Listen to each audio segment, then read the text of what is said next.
नमस्कार साथियों, सभी साथियों का एग्रीएंस क्लासेस के डिजिटल प्लेटफॉर्म पर हार्दिक स्वागत है। अपना सेकंड चैप्टर चल रहा था ऑर्गेनिक फार्मिंग यानी जैविक खेती का। जैविक खेती का अपना चैप्टर चल रहा था। जैविक खेती के चैप्टर में फर्स्ट पार्ट अपन पढ़ चुके हैं पहले की क्लास में। सेकंड जो पार्ट है अपने इसी चैप्टर का 12th क्लास के सेकंड चैप्टर का सेकंड पार्ट, जीवांश खाद एवं उनकी उपयोगिता। जीवांश खाद एवं उनकी उपयोगिता यानी organic manures and their utilities. Organic manures क्या होते हैं, उनकी यूटिलिटी क्या होती है, उसके बारे में। पहली बात तो जीवांश खाद क्या है, आपको किसी भी शब्द को साइंस में नाम से समझ जाना चाहिए। उसका अर्थ क्या होता है, जीवांश मतलब जिसमें जीव का अंश हो, क्या हो, जीव का अंश हो, यानी ऐसा खाद जिसमें जीव का अंश हो, जैसे गोबर की खाद। आगे अपन डिटेल में पढ़ेंगे। गोबर की खाद, जैसे कंपोस्ट, जैसे जैव उर्वरक, वो सब क्या होते हैं, जीवांश खाद। और इनकी क्या उपयोगिता है, तो इसके बारे में अपना अध्ययन है। तो देखो जीवांश खादों के बारे में एक लाइन को ध्यान से देखो आप, कि जल, वायु तथा प्रकाश के अतिरिक्त जीवों के लिए प्रकृति की सबसे महान देन भूमि होती है। कि जल, वायु, प्रकाश तो पौधों को चाहिए, इसके अलावा भूमि का भी पौधों की वृद्धि में एक महत्वपूर्ण रोल होता है।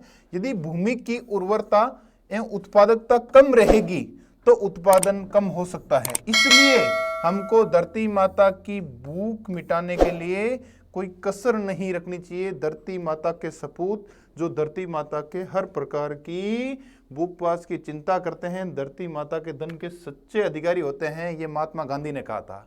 बस इससे ज्यादा कुछ नहीं याद रखना है समझने के लिए कि महात्मा गांधी जी ने इसकी महत्व बताई थी कि इतनी इंपॉर्टेंट चीज होती है ये। एक मारवाड़ी में क्या होता है ना, खाद पड़े तो खेत है, नहीं तो मिट्टी रहते है। यानी मिट्टी में खाद है तो ही वो उपजाऊ है, और यदि उपजाऊ नहीं, खाद नहीं है तो वो रेत है। जैसे एक जमीन है बिल्कुल भी उपजाऊ नहीं है तो उसका पौधों के लिए कोई योगदान नहीं। लेकिन ऐसी मिट्टी जिसमें आपने खाद डाल डाल के, जीवांश खाद डाल डाल के उपयोगी बना दिया, तो वो बहुत अच्छी मिट्टी है, पौधों के लिए बहुत लाभदायक होती है। जो खाद शब्द होता है ना, खाद, जैसे जैविक खाद पर नाम पढ़ते हैं, जीवांश खाद, तो खाद शब्द होता है, ये इसकी जो उत्पत्ति हुई वो संस्कृत भाषा के शब्द से हुई। किससे हुई, संस्कृत भाषा के खाद्य शब्द से। जो खाद्य शब्द है इसकी उत्पत्ति संस्कृत भाषा के खाद्य शब्द से हुई, जिसका अर्थ भोजन होता है। क्या होता है, भोजन। जैसे मनुष्य को संतुलित भोजन की आवश्यकता होती है, वैसे पौधों को भी भूमि से संतुलित मात्रा में पोषक तत्वों की आवश्यकता रहती है। जो जैसा अपन ने पढ़ा था जीवांश, क्योंकि अपन पढ़ रहे हैं जीवांश खाद है उनकी उपयोगिता यानी organic manures and their utilities. जीवांश खाद का संधि विच्छेद करो तो हिंदी में क्या होता है, जीव प्लस अंश, यानी ऐसे खाद जिसमें जीवों का अंश हो, यानी जो प्राकृतिक, जैविक और कार्बनिक खाद भी कहलाते हैं। तो जीवांश खाद की परिभाषा क्या होगी, जीवांश का संधि विच्छेद जीव प्लस अंश होता है, और जीवांश खाद उस खाद को कहते हैं जिसमें जीव का अंश हो, और ऐसी खादों को प्राकृतिक खाद भी कहते हैं, जैविक खाद भी कहते हैं, कार्बनिक खाद भी कहते हैं, लेकिन रासायनिक नहीं कहते हैं। जीवांश खाद में कौन कौन सी आती है, जैसे अपन गोबर की खाद, हरी खाद, कंपोस्ट, खली की खाद, हड्डी की खाद, पोल्ट्री मतलब मुर्गी पालन से प्राप्त होने वाले खाद, मछली की खाद, रक्त की खाद, मानव विष्ठा की खाद, जैसे जैव उर्वरक में जैसे राइजोबियम, एजोटोबैक्टर, नीलहरित शैवाल, ये सब इसमें आते हैं। लेकिन जैसे रासायनिक में कौन सा आते हैं, डीएपी, यूरिया, जो बाहर से केमिकल रूप से प्रिपेयर होते हैं। ये आपके अब तक अपन ने पढ़ा था कि जीवांश खाद क्या होता है, तो आपको मोटा मोटा यही सारांश रखना है, जीव प्लस अंश से बना है, यानी ऐसे खाद जिसमें जीवों का अंश होता है, इनको प्राकृतिक खाद भी कहते हैं। ठीक है, जीवांश खाद की उपयोगिता क्या है, देखो जीवांश खाद को समझना, इसमें रटने वाला ऐसा कुछ नहीं है, पूरी लाइनें आप पढ़ो, बस आपके थीम दिमाग में हो गई तो आप आराम से नोट लिख सकते हो कि जीवांश खाद में जीवों का अंश। जीवांश खाद की उपयोगिता क्या है, देखो हम बार बार क्या है, रासायनिक खाद यूज कर रहे हैं। क्या यूज कर रहे हैं, रासायनिक खाद। और रासायनिक खादों की क्या विशेषता होती है, रासायनिक उर्वरकों की, बार बार रासायनिक उर्वरक प्रयोग कर रहे हो, जैसे आपने नाइट्रोजन लिया, यूरिया प्रयोग में लिया, तो यूरिया से केवल नाइट्रोजन मिल रहा है, लेकिन बाकी के पोषक तत्व नहीं मिल रहे। डीएपी यूज ले रहे हो सपोज, तो नाइट्रोजन मिल रहा है, फास्फोरस मिल रहा है, बाकी नहीं मिल रहा है। यानी बार बार रासायनिक खादों का प्रयोग करने से दूसरे सूक्ष्म तत्वों की कमी हो जाती है, बार बार रासायनिक उर्वरकों के प्रयोग से दूसरे सूक्ष्म पोषक तत्वों की कमी हो जाती है, जमीन बंजर पड़ने लग जाती है, और जो अपने लिए होता है मनुष्य में बहुत सारी बीमारियां पैदा करती है। इसके लिए अपन को जैविक खादों का प्रयोग करना चाहिए, क्योंकि जैविक खादों में सभी प्रकार के पोषक तत्व संतुलित मात्रा में उपलब्ध होते हैं। क्योंकि देखो वैसे बार बार रासायनिक उर्वरकों का प्रयोग करने से भारत में ना सूक्ष्म पोषक तत्वों की कमी होने लगी है। जैसे भारत में 47% मृदाओं में जस्ते की कमी होती है, 11.5% मृदाओं में लोहे की कमी होती है, 4.8% में तांबे की कमी होती है और 4% मृदाओं में मैंगनीज की कमी होती है। तो मोटा मोटा ये किसने आता है जेट के एग्जाम में कि कौन से सूक्ष्म पोषक तत्वों की कमी सर्वाधिक है, या मतलब कौन से पोषक तत्वों की कमी सर्वाधिक है भारत की मृदाओं में, तो जस्ते की कमी है। क्यों? क्योंकि अपन बार बार रासायनिक उर्वरकों का प्रयोग ले रहे हैं, इसलिए अपन को जैविक खादों की उपयोगिता पर चर्चा करनी चाहिए, जीवांश खादों की उपयोगिता पर। क्योंकि जीवांश खादों में क्या होता है, जमीन की भौतिक, रासायनिक और जैविक तीनों अवस्थाओं में सुधार होता है। तो क्या क्या फर्क पड़ता है जीवांश खादों के प्रयोग से? पहला मृदा की भौतिक, दूसरा मृदा की जैविक, तीसरा मृदा की रासायनिक अवस्था पर प्रभाव पड़ता है। क्या पॉजिटिव प्रभाव पड़ते हैं, जैसे मृदा की भौतिक अवस्था पर क्या प्रभाव पड़ते हैं जैविक खादों के प्रयोग से या जीवांश खादों के प्रयोग से? देखो, भूमि की संरचना में सुधार होता है। संरचना में कैसे? जैसे मान लो कि आपकी जमीन रेतीली थी, रेतीली हल्की, और उसमें आप गोबर की खाद डाली, जैविक खाद डाली, जीवांश खाद डाली, तो उसकी संरचना सघन व दानेदार हो जाएगी। तो आपकी जो रेतीली मिट्टी थी वो जीवांश खाद डालने से सघन और दानेदार हो जाती है। तो इसका मतलब उसकी संरचना में क्या हुआ? सुधार हुआ। और जितने अधिक आप जैविक जीवांश खाद काम में लोगे, उतनी ही मृदा की जल धारण क्षमता में वृद्धि होगी, यानी सभी अच्छे कामों में वृद्धि होगी, सभी अच्छे गुणों में वृद्धि होगी, नुकसान कुछ नहीं है। जैसे जल धारण क्षमता में वृद्धि होगी तो वायु संचार में भी वृद्धि होगी। संरचना में सुधार हो रहा है, जल धारण क्षमता में वृद्धि हो रही है, वायु संचार में वृद्धि हो रही है, पानी में वायु द्वारा अपरदन कम होगा, मृदा ताप नियंत्रण में रहेगा, मृदा जड़ों का विकास अच्छा होगा, भूमि में जल निकास अच्छा होगा, सब अच्छा ही अच्छा होगा, सब भौतिक चीजें अच्छी होगी। लेकिन भौतिक के साथ रासायनिक चीजों में भी सुधार होगा। क्या सुधार होगा? जैसे मृदा के सभी आवश्यक तत्वों की पूर्ति होगी, ठीक है, क्योंकि जो केमिकल रासायनिक उर्वरक होते हैं जैसे यूरिया है तो वो केवल नाइट्रोजन दे रहा है, ठीक है, जबकि जीवांश खादों में लगभग सारे ही पोषक तत्व उपलब्ध होते हैं। उसके साथ साथ कुछ हार्मोन और एंटीबायोटिक्स भी पौधों को प्राप्त होते हैं जो लाभकारी होते हैं। तथा जीवांश खादों का प्रयोग करने से क्षारीय मृदा का पीएच मान कम होता है। जब क्षारीय मृदा का पीएच का मान कम होता है तो उसकी क्षारीयता व लवणीयता में सुधार होता है। कार्बनिक खादों के, जीवांश खादों के प्रयोग करने से मृदा में कार्बन की मात्रा बढ़ जाती है। इसलिए जब जीवांश खादों के बार बार प्रयोग करते हैं तो मृदा में पाए जाने वाले विषैले पदार्थों का प्रभाव भी कम होता है। और जीवांश खाद के उपयोग व अपघटन से मृदा में स्थिर विलेयशील होकर पौधों को आसानी से उपलब्ध होते हैं। मृदा की उभय प्रतिरोधी क्षमता बढ़ती है। उभय प्रतिरोधी मतलब बफरिंग कैपेसिटी, किसी भी चीज में पीएच वैल्यू में घटाव या बढ़ाव को विरोध करने की क्षमता होती है बफरिंग वैल्यू, और वो उभय प्रतिरोधी क्षमता में भी बढ़ोतरी होती है। मृदा की धनायन विनिमय क्षमता बढ़ती है, यानी कैशन एक्सचेंज कैपेसिटी, आगे पढ़ेंगे अपन सोइल साइंस में, कैशन एक्सचेंज कैपेसिटी में भी वृद्धि होती है। तो मृदा की भौतिक अवस्था में सुधार हो रहा है जैविक खादों के प्रयोग से, मृदा की रासायनिक अवस्था में सुधार हो रहा है, तथा मृदा की जैविक अवस्था पर भी प्रभाव पड़ता है। क्या प्रभाव पड़ता है?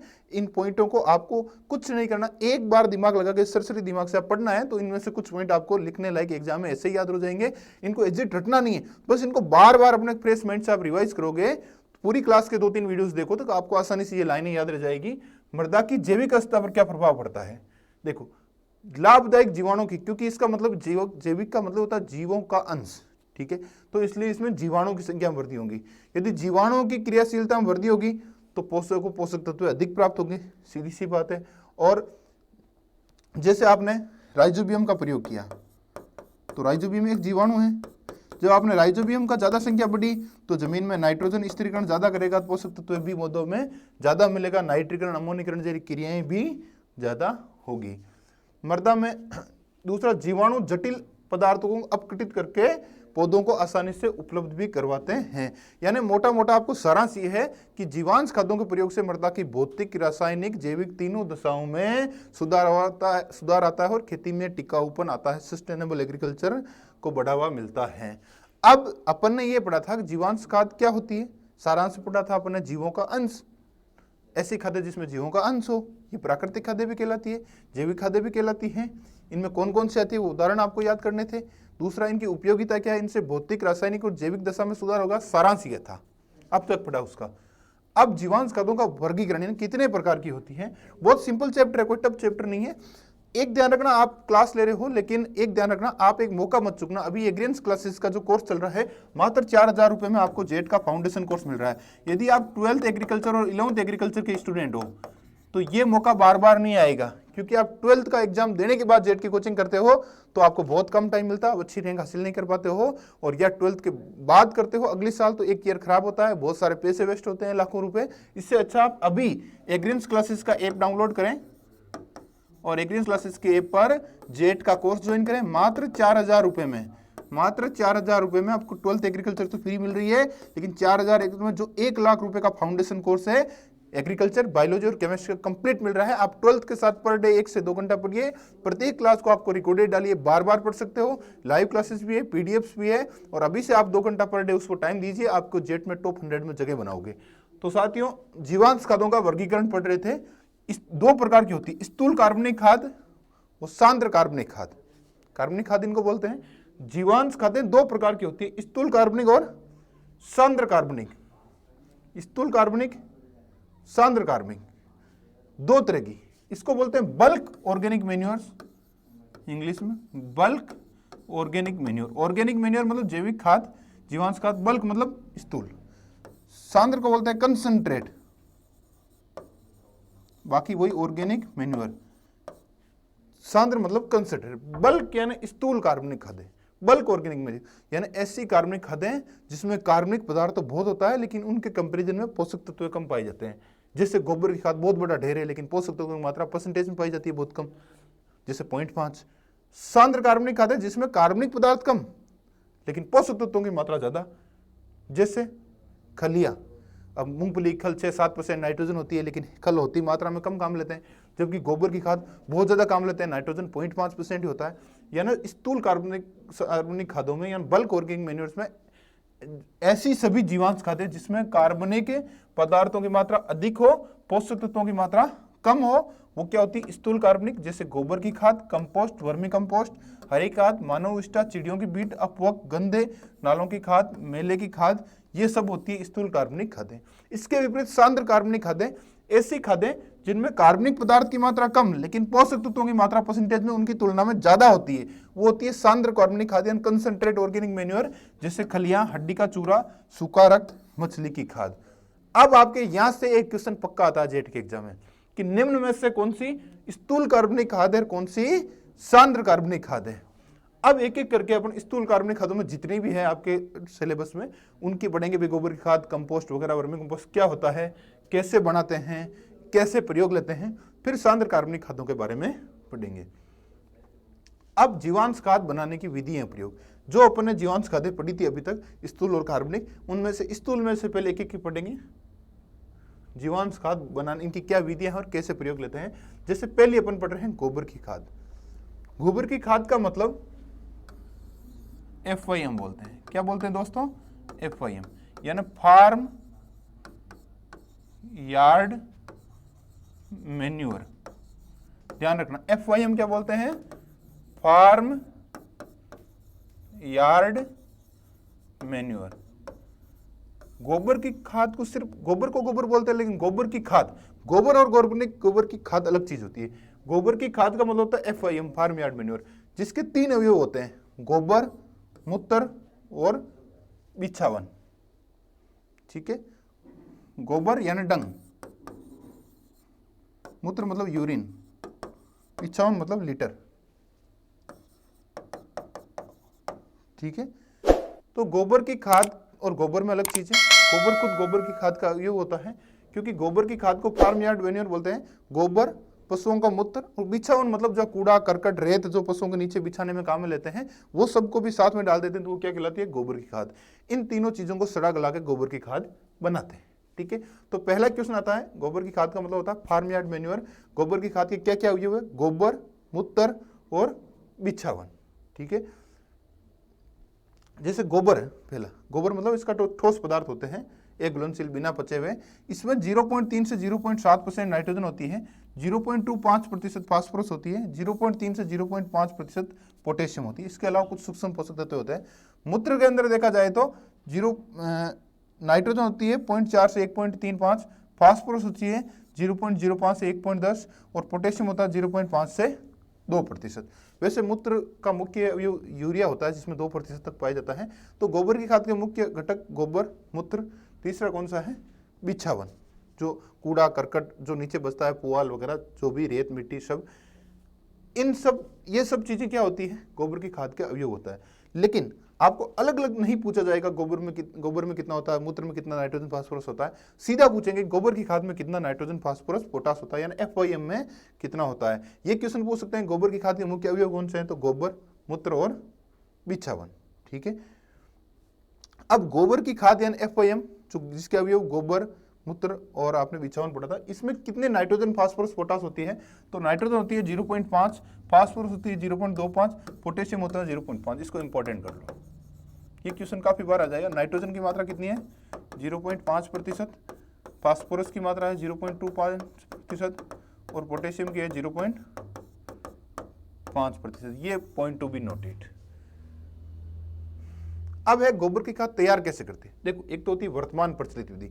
वर्तमान प्रचलित विधि कोई विधि नहीं, एक द्वेषपूर्ण विधि है। इसमें क्या होता है, या तो एक ढेर बना देते हैं, मिट्टी का, बिछावन का, गोबर का, जो भी होते हैं, या एक बिना खुले गड्ढे में डाल देते हैं, जो एक कोई विधि नहीं। लेकिन इसको एक विधि से तैयार करनी चाहिए। इसकी विधि है जैसे संशोधित गड्ढा विधि, यानी गड्ढा तैयार करके।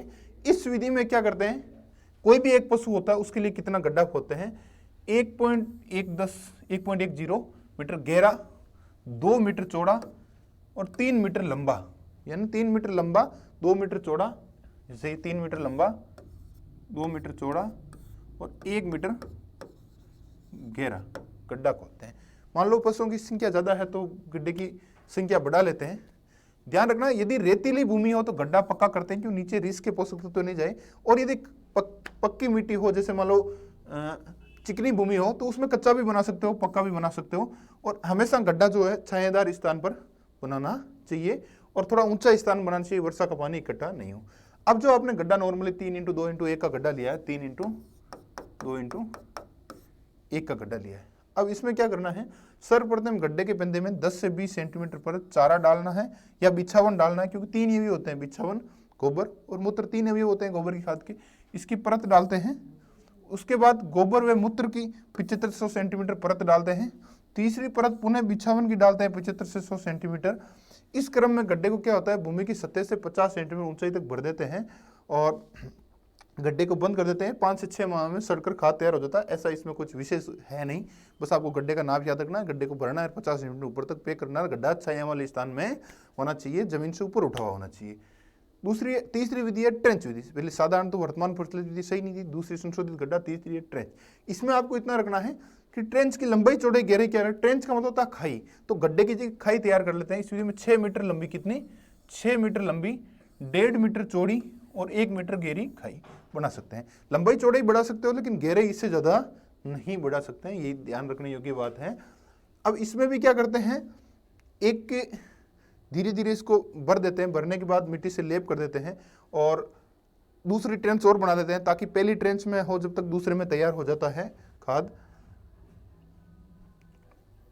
अब क्या होता है, कैसे पता लगेगा गोबर की खाद सड़ी हुई है, उसको क्या होता है, गोबर की खाद सड़ी हुई, जैसे मान लो आपने संशोधित गड्ढा विधि से या ट्रेंच विधि से गोबर की खाद को सड़ाया है, FYM को, कैसे मानोगे गोबर की खाद पूर्णतः सड़ी हुई है। उसका एक तरीका होता है, यदि गोबर की खाद का कोई भी घटक अलग से नहीं दिखता है, यार आप हाथ में लेते हो सड़ी गोबर की खाद, तो अलग अलग नहीं दिखना चाहिए, ये बिछावन है या ये वीड स्ट्रा है या ये और कोई चीज़ है या ये गोबर का है, आपको एक मिक्स लगना चाहिए कि ये कोई भी चीज़ सड़ गई पूर्ण रूप से। दूसरा, किसी भी प्रकार की दुर्गंध नहीं आनी चाहिए। सड़े हुए गोबर की खाद यानी वेल जो डिकम्पोज FYM होता है उसमें कभी दुर्गंध नहीं आती है, तथा खाद बुरबुरी होती है तथा उसका हल्का भूरा रंग होता है। ठीक है, अब प्रयोग कैसे लेते हैं, तो इसमें कोई, आप सब गांव के बच्चे हो, ये टॉपिक भी इतना ऐसा नहीं है कि आपको जटिल लगे, मात्रा याद रखनी है। कोई भी क्रॉप्स लेते हो, अनाज वाली, दाल वाली, मसाले वाली, तेल वाली, तो 10 से 15 टन प्रति हेक्टेयर लेनी है। और यदि वेजिटेबल्स ले रहे हो तो 20 से 25 टन प्रति हेक्टेयर लेनी है। कैसे लेते हैं, फसल होने से कुछ 3 से 4 सप्ताह पहले खेत में डाल देते हैं, मिट्टी चलाने वाले हल से उसको, मिट्टी पलटने वाला हल से या तवेदार हल से या कल्टीवेटर से उसको नीचे दबा देते हैं। लेकिन खुली ढेरियों में कभी नहीं डालना चाहिए, क्योंकि उससे नाइट्रोजन का नुकसान होता है, वाष्पीकरण होता है। दूसरी अगली है कंपोस्ट, जिसे अपन ने पहली पढ़ी थी जीवांश खादों में, गोबर की खाद पहले पढ़ा था, जीवांश खाद क्या होती है, इसकी उपयोगिता क्या होती है, दो प्रकार की होती है, स्थूल और सांद्र कार्बनिक खादें। और फिर एक एक करके अपन ने इनमें जो उदाहरण है उनका सोल्व कर रहे थे, जिससे गोबर की खाद के बारे में डिटेल पढ़ा, क्या होती है, क्या विधियां होती है, क्या अवयव होते हैं। इसी प्रकार अगली है कंपोस्ट। कंपोस्ट क्या होती है, कंपोस्टिंग से बनती है। कंपोस्ट बनाने की प्रक्रिया क्या कहलाती है, कंपोस्टिंग। कंपोस्टिंग एक बायोकेमिकल यानी जैव रासायनिक क्रिया है। इस क्रिया में क्या होता है, वायवीय तथा अवायवीय जीवाणु, वायवीय तथा अवायवीय एरोबिक व अनएरोबिक जो बैक्टीरिया होते हैं वो कार्बनिक पदार्थों को विघटित करके बारीक खाद बनाते हैं।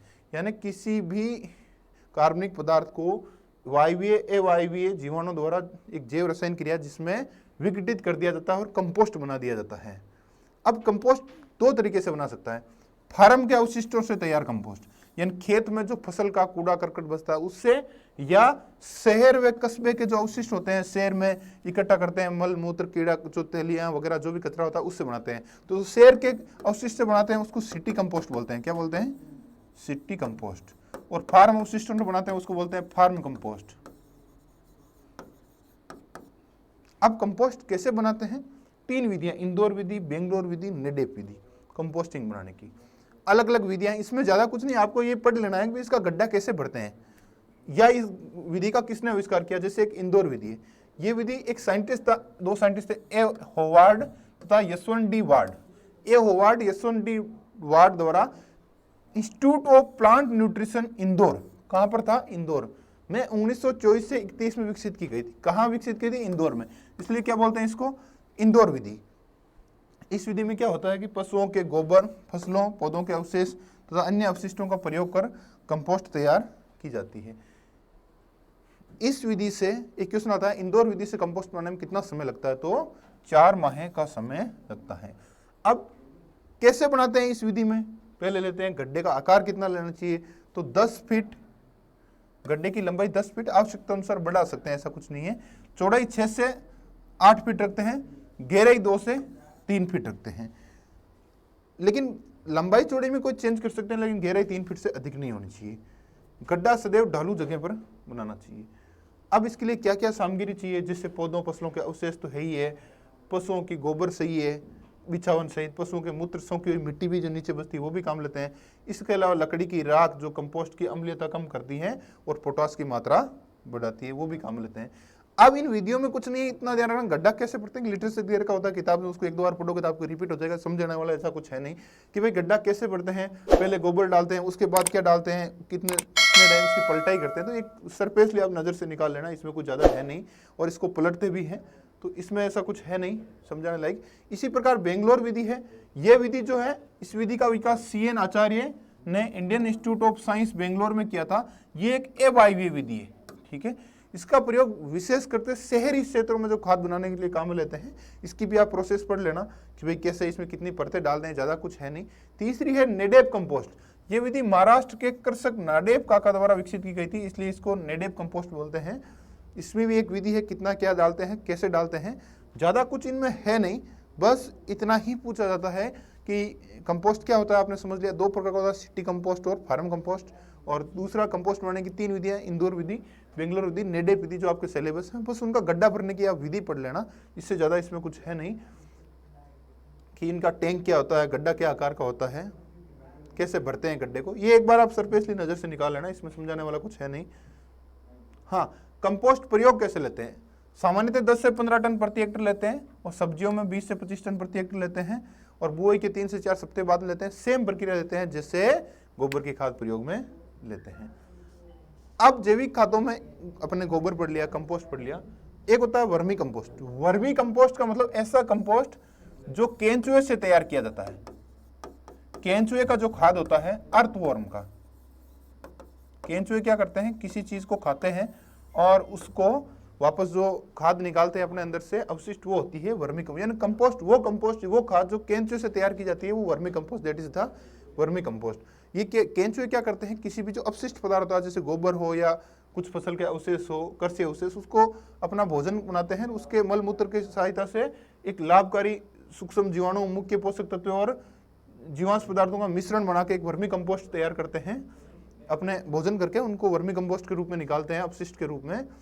केंचुए में एक अद्भुत क्षमता होती है वैसे, ठीक है, कि वो ये क्षमता होती है कि स्वयं के शरीर भार से अधिक मलमूत्र त्याग कर उत्कृष्ट कोटि का कंपोस्ट बनाता है। यानी जितना उसका बॉडी वेट होता है उससे ज्यादा वो मलमूत्र निकालता है और उत्तम क्वालिटी का वर्मी कंपोस्ट बनाता है। वैसे जैसे अपन गोबर की खाद में पूछते हैं इतना नाइट्रोजन होता है, इतना फास्फोरस होता है, इतना पोटास होता है, वैसे ही वर्मी कंपोस्ट में क्वेश्चन आता है, वेरी वेरी इंपॉर्टेंट है, कि वर्मी कंपोस्ट में 1.2 से 2.5% तो नाइट्रोजन होता है, 1.6 से 1.8% फास्फोरस होता है, 1 से 1.5% पोटास की मात्रा पाई जाती है। यह ध्यान रखना, वर्मी कंपोस्ट में एक्टिनोमाइसीटीज की मात्रा गोबर की खाद से 8 गुना अधिक होती है। और इसके अलावा इसमें ऑक्सीजन हार्मोन भी स्रावित करते हैं केंचुए, तो वो भी लाभकारी होते हैं। केंचुए कितने प्रकार, वैसे तो बहुत सारे प्रकार के होते हैं, लेकिन इनके 3 प्रकार के केंचुए होते हैं, एपिजिक, एंडोजिक, डायोजिक। वो इस आधार पर बांटा गया है कि जो एपिजिक केंचुए वो होते हैं भूमि में 1 मीटर की गहराई तक पाए जाते हैं, वो होते हैं एपिजिक। एंडोजिक वो होते हैं जो भूमि में 3 मीटर से अधिक गहराई पे पाए जाते हैं, वो एंडोजिक होते हैं। डायोजिक होते हैं जो मिड में होते हैं 1 से 3 मीटर के।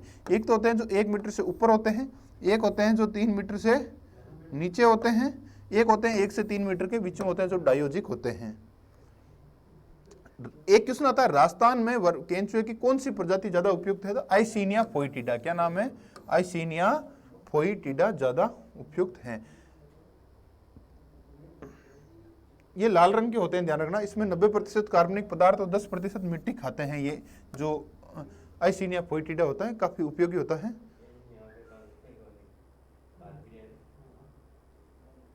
अब वर्मी कंपोस्ट कैसे बनाते हैं केंचुए की सहायता से, ये थोड़ा ध्यान से देखो, विधि पूछ लेते हैं। वर्मी कंपोस्ट बनाने के लिए ऐसे स्थान का चुनाव करते हैं जो ऊंचा और छायादार हो, क्योंकि बारिश का पानी नहीं पड़े। ऊंचा और छायादार स्थान का चुनाव करते हैं। छाया नहीं हो तो वहां वर्मी बेड के ऊपर छप्पर डालकर अपन छाया कर सकते हैं, क्योंकि केंचुए को अधिक प्रकाश की आवश्यकता नहीं होती है, इसलिए वहां पर छाया करनी जरूरी है। केंचुए अंधेरे में ज्यादा एक्टिव होते हैं, इसलिए छाया करना बहुत जरूरी है। प्रजनन व खाद्य निर्माण क्रिया के लिए 30% नमी और 25 से 30 डिग्री सेल्सियस तापमान उपयुक्त होता है। क्वेश्चन आता है कि वर्मी कंपोस्ट बनाने के लिए कितने प्रतिशत नमी और कितने प्रतिशत टेम्परेचर का मेंटेन रखा जाता है। एक छायादार स्थान लो जहाँ 30% नमी और 25 से 30% तापमान हो, ये बहुत जरूरी है। अब क्या करना, आपने स्थान का चुनाव कर लिया, उसके लिए पहले एक बेड बनानी, क्यारी बनानी है, जिसमें अपन केंचुए से वर्मी कंपोस्ट बनाएंगे। तो जो क्यारी की लंबाई बनाते हैं वो 40 से 50 फीट लंबी, 3 से 4 फीट चौड़ी रखते हैं। लंबाई या चौड़ाई कम या ज्यादा कर सकते हैं आवश्यकता अनुसार। एक छप्पर के नीचे एक से अधिक क्यारियां भी बना सकते हैं। आपने एक छायादार जगह चुन ली, या छाया नहीं तो छप्पर डाल लिया, उसके ऊपर आपने लंबाई चौड़ाई की एक बेड बना ली। अब क्या करोगे, क्यारी में मामूली सड़ा हुआ भूसा, तिनके, कड़वे, जूट आदि की सतह पर 3 इंच की मोटाई में तेल लगाकर बिछोना। मतलब ये सब चीजें 3 इंच में रख देते हैं उस क्यारी के अंदर, क्या भूसा, तिनका, कड़वी, जूट, ये सब रख देते हैं और इनको पानी से नम कर देते हैं। सबसे नीचे आपने ये डाल दिया। इस बिछावन के ऊपर 2 इंच कंपोस्ट या गोबर डालते हैं, यानी 3 इंच की तो क्या डालते हैं अपन, ये सड़ा हुआ तिनका, भूसा उसके ऊपर, और उसके ऊपर 2 इंच डालते हैं गोबर। क्या डालते हैं? गोबर। कितने हो गया? 5 इंच। कितना हो गया? 5 इंच। ठीक है। इसके ऊपर केंचुए डाल देते हैं। इसके ऊपर क्या डाल दिया आपने? केंचुए, उनके कोकून डाल दिए। इसके ऊपर फिर आपको गोबर या मामूली सड़ा हुआ कृषि अपशिष्ट पदार्थ मिलाकर बिछा दिया जाता है। इसके ऊपर वापस थोड़ा बहुत क्या आता है, गोबर या अपशिष्ट अपन को डाल दिया जाता है। ऐसे करते करते आपकी ये जो इस तरह परतों की कुल मोटाई लगभग अपन 1.5 फीट तक हो जाती है। इसके टाट या घास फूस से ऊपर ढक देते हैं। समय समय पर पानी का थोड़ा नम रखते हैं, क्योंकि नमी की आवश्यकता होती है, छिड़कते रहते हैं। और इन उचित परिस्थितियों में वर्मी कंपोस्ट से 60 दिन के अंदर वर्मी कंपोस्ट तैयार हो जाता है केंचुओं से। और ऊपर की परत को क्या करते हैं, ये वर्मी कंपोस्ट बनाने के बाद केंचुए नीचे चलाते हैं, ऊपर से वर्मी कंपोस्ट अपन लेते हैं, उनको काम में लेते हैं। वर्मी कंपोस्ट के क्या लाभ है? देखो, वैसे तो जैविक खाद्यों के बहुत सारे लाभ है। वर्मी कंपोस्ट के स्पेशल क्या लाभ है? वर्मी कंपोस्ट देसी खाद की तुलना में अधिक श्रेष्ठ किस्म का होता है। ठीक है। और अधिक मात्रा में पोषक तत्व पाए जाते हैं, क्योंकि गोबर की खाद की तुलना में इसमें नाइट्रोजन, फास्फोरस, पोटास अधिक पाई जाती है। और ये इससे मृदा की जल धारण क्षमता बढ़ती है। कोई भी जैविक खाद लेते हो जल धारण क्षमता बढ़ती है। वर्मी कंपोस्ट में गोबर देसी खाद की तुलना में जो एक्टिनोमाइसीटीज होते हैं 8 गुना अधिक होते हैं। वर्मी कंपोस्ट के उपयोग से खेत में ह्यूमस की मात्रा में बढ़ती है, बढ़ावा मिलता है। वर्मी कंपोस्ट के उपयोग से खेत में खरपतवार व दीमक का प्रयोग कम होता है, क्योंकि वर्मी कंपोस्ट में जो खाद होता है उसमें मान लो कि फसल अवशिष्ट में कुछ खरपतवार के बीज थे तो वो वेल रूप से डिकम्पोज हो जाते हैं, सड़ जाते हैं। केंचुआ हमेशा ऑक्सिन नाम का हार्मोन स्रावित करता है, जिससे पौधों की वृद्धि व रोग प्रतिरोधी क्षमता में बढ़ती है। 2 चीजें स्पेशल होती है, 3 चीजें। एक तो पोषक तत्व होते हैं जो देसी खाद की तुलना में ज्यादा होते हैं। एक्टिनोमाइसीटीज की मात्रा 8 गुना अधिक होती है। ऑक्सिन हार्मोन स्राव करता है जो बहुत लाभकारी है। वर्मी कंपोस्ट टिकाऊ खेती के लिए महत्वपूर्ण है। सारी जैविक खेतें टिकाऊ खेती के लिए महत्वपूर्ण होती है। कितना प्रयोग लेते हैं, जैसे गोबर की खाद टनों में लेते हैं, वैसे 10 से 15 टन लेते हैं फसलों में, सब्जियों में 20 से 25 टन। वैसे जो वर्मी कंपोस्ट होता है वो 2.5 से 3 टन प्रति हेक्टेयर लेना पड़ता है। कितना होता है? 2.5 से 3 हेक्टेयर जुताई कर मिला देते हैं। खाद्यान्न फसलों में 5 टन प्रति हेक्टेयर किया जाता है इसका प्रयोग। और ये वैसे बुरबुरा होता है तो उसको बुआई के साथ भी प्रयोग ले सकते हैं। इसी प्रकार जैविक खेतों में अपन ने FIM पढ़ लिया, गोबर की खाद पढ़ ली, कंपोस्ट पढ़ ली। अगला है हरी खाद। हरी खाद का मतलब क्या होता है? Green manuring. क्या होता है? Green manuring, green manure.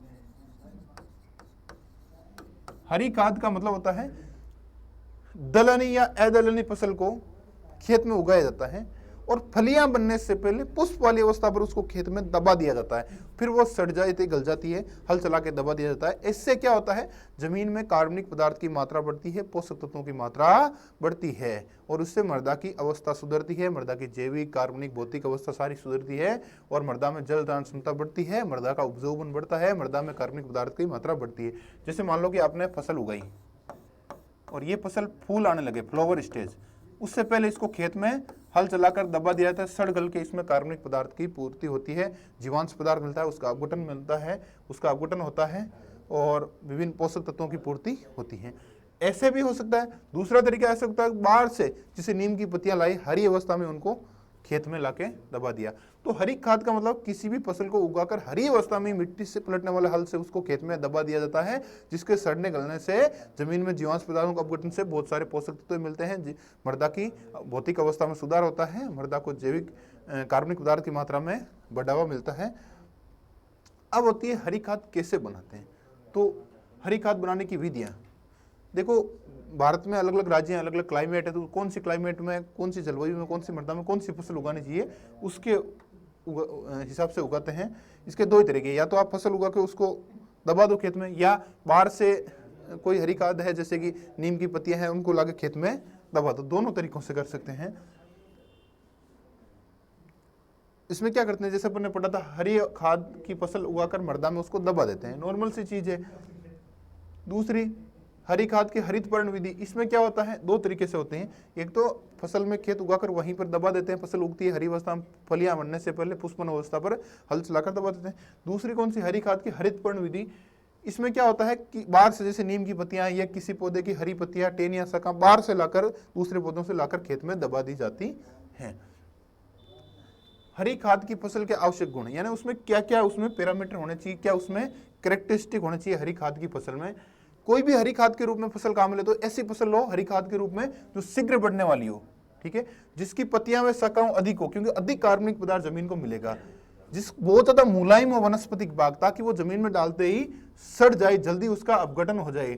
वैसे फसल जो होती है नॉर्मली दलहनी होनी चाहिए, क्योंकि उसकी जड़ों में दबा ही रहे हैं तो दलहनी फसल दबाएं, क्योंकि उसकी जड़ों में राइजोबियम होता है जिससे नाइट्रोजन की आपूर्ति होती है। और फसल गहरी जड़ प्रणाली वाली होनी चाहिए जिससे मिट्टी को भुरभुरी वगैरह बना सके। हरी खाद की फसल ऐसी होनी चाहिए जो कम उपजाऊ भूमि में सफलतापूर्वक उगाई जा सके। ऐसा नहीं है हरी खाद की ऐसी फसल हो जिसमें अपन को बहुत सारा नाइट्रोजन, फास्फोरस बाहर से मार्केट से देना पड़ेगा, कॉस्टली पड़ जाए, ऐसा भी नहीं होना चाहिए। और कम अवधि की फसल होनी चाहिए और जिसकी खाद और उर्वरक की आवश्यकता कम हो ऐसी फसल का, और जिसको पानी की आवश्यकता कम हो ऐसी फसल का चयन करना चाहिए। जैसे अब हरी खाद के लिए कौन कौन सी फसलें उपयुक्त है, नहीं उदाहरण देख के अपन पढ़ते हैं। जैसे दलहनी फसल, हरी खाद के लिए कौन कौन सी फसलें काम लगती है, जैसे दलहनी फसलों के उदाहरण, दलहनी या फलीदार फसलें हरी खाद के लिए उपयुक्त रहती है, क्योंकि इनकी फसलों में, दलहनी फसलों की जड़ों में वैसे राइजोबियम होता है। ऐसा जरूर नहीं केवल दलहनी में होता है, लेकिन अपन हरी खाद के रूप में दलहनी लेते हैं, वह सभी लेग्यूमिनेसी की जड़ों में राइजोबियम होता है, तो वो नाइट्रोजन की मात्रा बढ़ाता है। अब इनमें कौन कौन सी फसलें हैं, जैसे कि सनई, कौन कौन सी फसलों को जिसका जनरली प्रयोग लेते हैं हरी खाद के रूप में, जैसे सनई। सनई का प्रयोग नॉर्थ इंडिया में ज्यादा किया जाता है। कहाँ किया जाता है? उत्तरी भारत में। सनई की फसल को बुआई के 6 से 8 सप्ताह बाद ही मिट्टी में पलट दिया जाता है।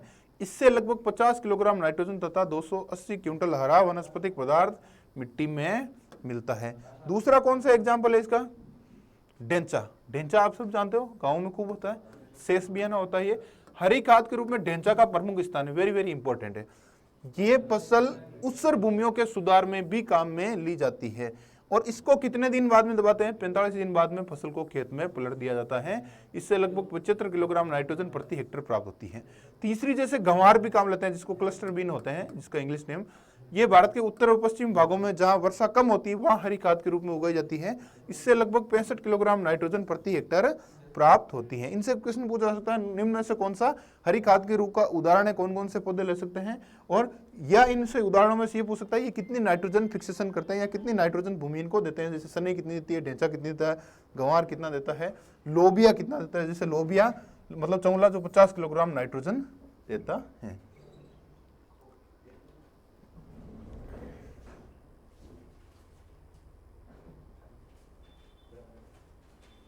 इसके अलावा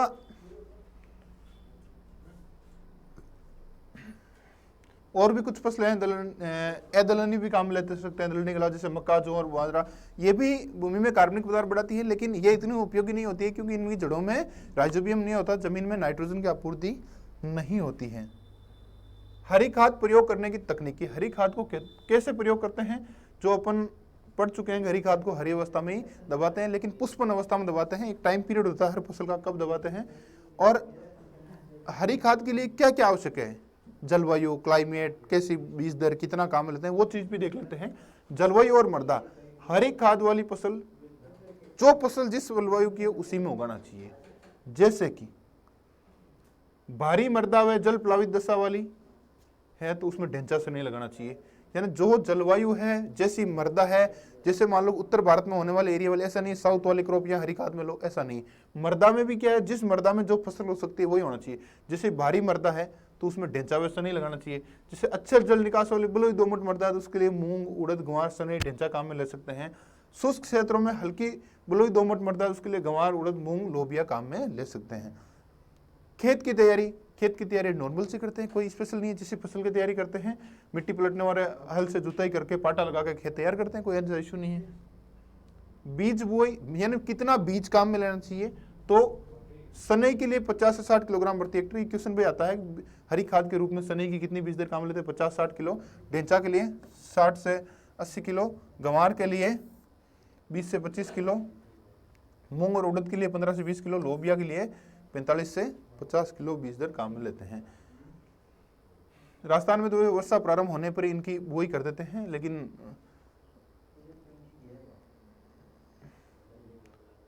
कितनी नाइट्रोजन, फास्फोरस, पोटास देते हैं? 20 किलोग्राम नाइट्रोजन, 40 किलोग्राम फास्फोरस इनको देनी चाहिए। सिंचाई की बात की जाए, आवश्यकता अनुसार सिंचाई करें। कुछ फसलें बरसात के मौसम में भी हो सकती हैं। खेत में पलटना ये बहुत जरूरी चीज है, इसको ध्यान रखना। हमेशा किसी भी हरी खाद को खेत में जब पलटते हैं जब वो मुलायम अवस्था में होती है, यानी कभी भी फली नहीं आने देनी चाहिए, यानी पुष्पन अवस्था पर ज्यादा पलटाई करते हैं। और विशेष रूप से इसके बारे में लाइन, फसल की एक विशेष अवस्था पर पलटाई करने से भूमि को अधिक नाइट्रोजन जीवांश पदार्थ मिलते हैं। फसल में जब पुष्पन प्रारंभ हो जाए, उसकी टहन या कोमल रसीली व बिना रेशेदार उस पर अधिकतम पत्तियां हो तब उसको पलटना चाहिए। खरीफ की फसल को पलटने हरी खाद का अपघटन, हरी खाद से प्राप्त जीवांश पदार्थ का पूर्ण अपघटन में सूक्ष्म जीवाणुओं का बहुत इंपॉर्टेंट रोल होता है। ये सूक्ष्म जीवाणु हरी पदार्थ को सड़ाकर अमोनीकरण करते हैं, जिससे नाइट्रेट को सुलभ अवस्था में उपलब्ध हो जाते हैं। हरी खाद की पलटाई और आगामी फसल में अंतराल, ध्यान रखना, एक हरी खाद को पलटते हो और अगली फसल की बुआई करते हो, उसके बीच में 1.5 से 2 माह का गैप होना चाहिए।